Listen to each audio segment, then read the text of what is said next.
Hello everyone, Tone Deaf Monk.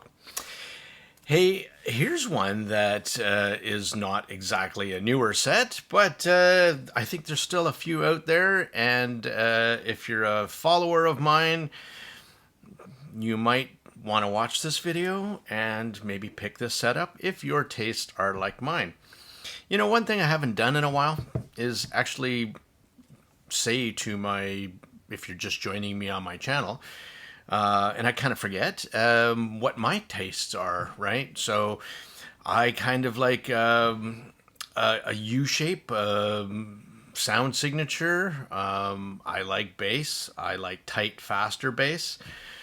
And good extension. I prefer actually mid-bass over sub-bass, and slightly warmer tonality. But not enough to muck up my female vocals, which are my favorite. Slightly treble sensitive, and I have it I'm very sensitive to pressure buildup, and I can recognize that immediately. And also at 7K, something there drives me insane. Anyway, this is the Letshouer collaboration with Timmy, the Galileo,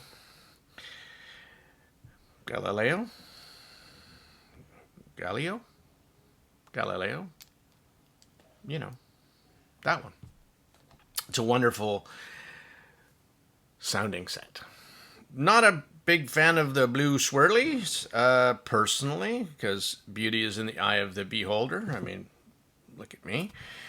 And I'm not using the factory cable because it didn't come with it. This was a loaner. So this set I actually passed over. I didn't, never picked it up, though it did intrigue me. And then lots of things that I heard that it was kind of muted on the top end, and it was kind of lacking in details and sparklies. And I think if you like what I like, then you would like this set. Because I certainly do. Let me tell you about the Galileo. It's a MidCentric set. So by that, I mean in the best possible way as well. So the mids are forward in the mix, and the bass and the treble are there to accentuate the mids. So, and this configuration is beautiful. It's one dynamic driver and one Sonian BA. Now that's a good recipe right there for success, for sure. Sonian is my favorite I like them for the mids the most, and I find in the top end they are not as much my favorite as the Knolls, but in this particular combination it works really, really well. Really well tuned I am. So I think with the Sonian BA in here, it does the mids and the vocals magically. It really does. It comes through so clean and with perfect timbre. That's what I really love about it. Because it's mid-centric though, so your vocals are forward in the mix. Not terribly, but if you are a jazz fan, or you would maybe not appreciate this set as much as vocal listeners like myself. Though playing some Jimmy Smith and some Poncho Sanchez with the drums and the vocals, it puts you in a mellow mood. You can listen to these things effortlessly for hours. They're non-fatiguing. Kind of one of those great sets that do that. And again, in the bass, so I'll go from the lowest octaves and work my way up. So bass is snappy. It is. It is fun. Rock sounds great. Kick drums sound great. Double bass sounds great. Cellos sound great. And then if we move up into the lower mids again, I don't really get a lot of bass bleed, and if it is, it's done in a well done way. So where I like it. I kind of like that extra energy and the weight down in the bottom. Um, the male vocals are nicely portrayed. They really are. I love that extra weight that is down there that adds the huskiness and the depth to male vocals. I think the male vocals come across this set fantastic. Female vocals this is one of these sets that has just enough weight that it adds weight to female vocals, but it's borderline mucking with their tonality, but not enough to actually you go, oh, that her voice doesn't sound that way. Melissa Etheridge, Halsey, Lord, Alanis Morissette, they all have Miley Cyrus. They all have the correct grit and the edge to them. And they come across nicely. So, female vocal lover, I'm good. I'm wearing my Metallica t-shirt, and they did rock really well. They really did. I listened to some Eminem, some Drake. It did that okay. Even at volumes. I should say that too. When these things push to the volumes, they don't whine or complain. Not at all. They're not whiners or complainers.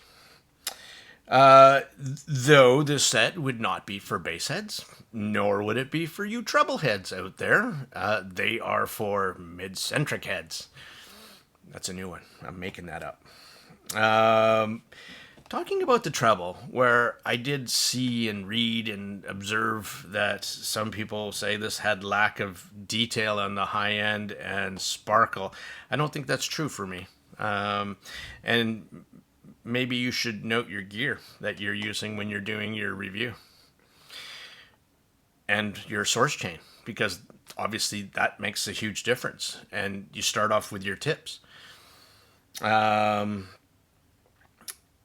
I had enough highs in here with my configuration and my sources to not miss a darn thing. In fact, I quite enjoyed the high end a lot. Air and resolution are not like a pronounced amount. Like I was also just listening to the EJ07 with the EST drivers, and you can hear the air, the detail, the resolution more in that set. Well, obviously it's also a significantly more expensive set with a whole bunch more drivers, but the point there is that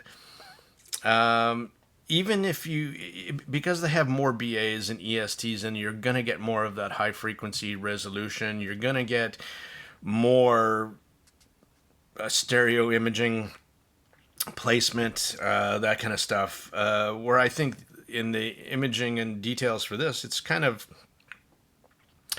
intimate. Everything does play in your headspace, right? So it's here, not massively wide and not massively 3D. Again, that's a MidCentric set for you, where it's just a relaxing set. It really is. And that's kind of my point. Going back to sources, just to let you know how I came to these conclusions, so not be one of these guilty parties that don't share with you. So I loved it on the Ibasso with the Cirrus Logic DAP chip. Adds slightly bit of warmth, and you could pick that up with this set.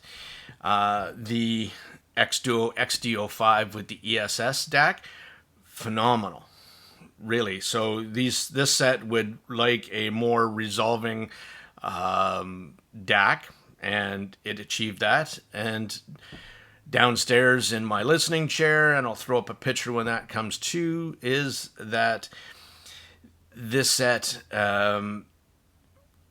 likes a very clean, resolving set.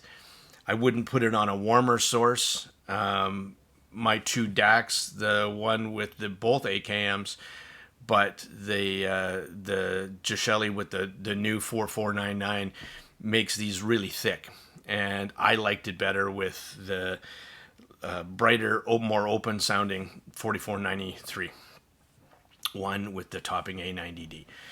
I also listened to this with the Shandling M8, and also terrific, but I actually liked them better with the Ibasso. And for dongles, if you're just using a dongle, I like this better with the Truthier Shoe little dongle. There we are. Over the Shandling UP5. I just liked it better sounding like that. So it easy to drive. Does it scale up with power? You know what? It didn't need to. I thought it worked fine just off of a 240 milliwatt dongle with that. So I'll also pull up a graph and show you that too. I think these things don't sound exactly like the graph portrays it. I think they have a little bit more in the top end than what the graph would show you. And same as the bottom end. I don't think it's lean there at all. I think it has nice weight and tonality in the bottom end. I think it's a very overall well-rounded set. I would kind of say this set, it'd be like a Truth Ear Crin Red, but with probably a smoother and a better vocal presentation, and definitely more sparkly highs. A couple sets that are coming out on the market. Again, there's the new Truth Ear that has a little bit more, has some BAs, and then there's the Timmy's new one with the Chopin. So I think I would take a serious consideration and look at this one, especially at its price point. I think you can still find them around $80 US right now, and it's a great set. It's a great, well-rounded set, easy listening for long sessions, non-fatiguing, excellent vocals. This is my conclusion, by the way, and a beautiful, well-done MidCentric set. This is Letshouer's, Gizaudio's, Timmy's collaboration, the Galileo. Stone Deaf Monk, thanks much. This was a shorty. Out for now.